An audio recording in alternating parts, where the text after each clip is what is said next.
Pasca ditandatanganinya perjanjian dagang antara Amerika dengan Indonesia, banyak pihak yang mengeluarkan analisis, tulisan-tulisan bertebaran di media sosial yang menganalisis tentang perjanjian dagang antara Indonesia dengan Amerika.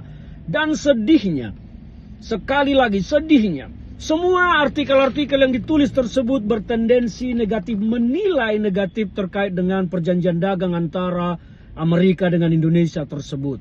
Hampir semuanya, saya belum menemukan satu tulisan pun yang menilai positif terkait perjanjian dagang tersebut. Semua tulisan yang saya baca, ada puluhan, belasan yang saya baca, artikel-artikel yang ditulis oleh banyak pihak yang menganalisis tentang perjanjian dagang tersebut, dan semuanya sungguh mengkhawatirkan dan menyedihkan. Pertanyaannya bagi saya adalah, sebegitu mengkhawatirkan, sebegitu menakutkankah sebetulnya perjanjian dagang yang telah ditandatangani oleh Presiden Prabowo dengan Presiden Donald Trump tersebut? Sebegitu mengerikankah dampak dari perjanjian tersebut sehingga semua harus memberikan analisis yang sangat negatif? Tapi saya tidak menemukan satupun dalam penulis tersebut, artikel yang ditulis para penulis tersebut, yang menanyakan bagaimana dan apa yang terjadi kepada Indonesia apabila perjanjian dagang tersebut tidak disepakati dan tidak ditandatangani oleh Indonesia. Misalnya kita cari bahasa gampang lah, Indonesia membangkang terhadap Amerika, tidak mau mengakui dan tidak mau menandatangani semua klausul yang diusulkan oleh Amerika. Apa yang akan terjadi kepada Indonesia? Nah, ini yang tidak diulas oleh para penulis.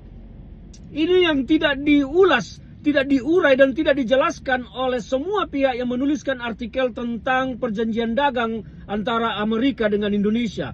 Maka mereka hanya menuliskan dari posisi mereka yang melihat perjanjian itu sangat merugikan Indonesia, tetapi tidak menganalisis, tidak mengevaluasi, dan tidak memberikan tanggapan bagaimana dan apa yang akan terjadi kepada Indonesia kalau artikel perjanjian itu tidak ditandatangani. Seperti yang saya sampaikan tadi, bagaimana kalau Indonesia membangkang dan menolak? Apa yang akan terjadi kepada Indonesia? Nah, ini yang tidak ada yang menguraikan satupun. Seandainya Indonesia tidak menandatangani, kira-kira dolar harganya akan berapa dengan rupiah? Kira-kira indeks harga saham gabungan kita akan seperti apa? Kira-kira investor global apakah akan kabur dari Indonesia? Kira-kira investor asing tidak akan mau datang ke Indonesia? Atau kira-kira apalagi segala macam? Apakah Indonesia akan menjadi jajahan Amerika secara ekonomi? Kan tidak ada yang menjabarkan itu. Sementara masyarakat harusnya mendapatkan informasi yang berimbang antara nilai negatif dan nilai positif dari perjanjian tersebut. Saya tidak menemukan satu artikel pun yang menulis tentang ini. Kira-kira apa yang akan terjadi kepada Indonesia kalau perjanjian tersebut tidak ditandatangani? Siapa yang bisa menjawab? Siapa yang bisa mengurai tentang ini? Janganlah melihat perjanjian itu sangat buruk, sangat negatif terhadap Indonesia. Memang kalau kita membaca klausulnya, banyak yang tentu akan membuat kita sedikit keberatan. Wow, ini mengerikan. Transfer data, izin untuk teknologi, dan lain-lain segala macam.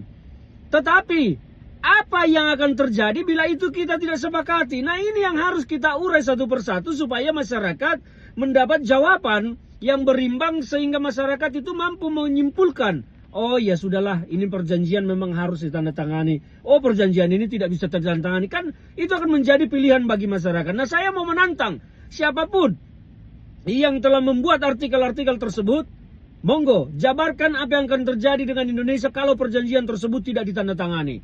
Sementara posisi kita juga dengan BRICS selama ini tampaknya tidak memberikan dampak apa-apa. Nah, inilah kalau saya melihat bahwa Presiden Prabowo Subianto telah mengkalkulasi banyak hal dengan posisinya dekat dengan Amerika atau dengan Rusia, Cina di BRICS. Maka perjanjian ini adalah sebuah jalan yang harus dipilih. Meski pahit tetapi akan menjadi obat bagi ekonomi Indonesia. Itu pendapat saya. Tetapi kenapa bisa menjadi obat? Nanti kalau saya jabarkan terlalu panjang. Kita dengar saja dari banyak pihak nanti seperti apa. Tetapi saya berpendapat bahwa Indonesia memang menjadi butuh terhadap perjanjian tersebut. Bagaimana pendapat kalian? Apakah kalian berpendapat sama dengan saya? Mari kita urai sama-sama semuanya.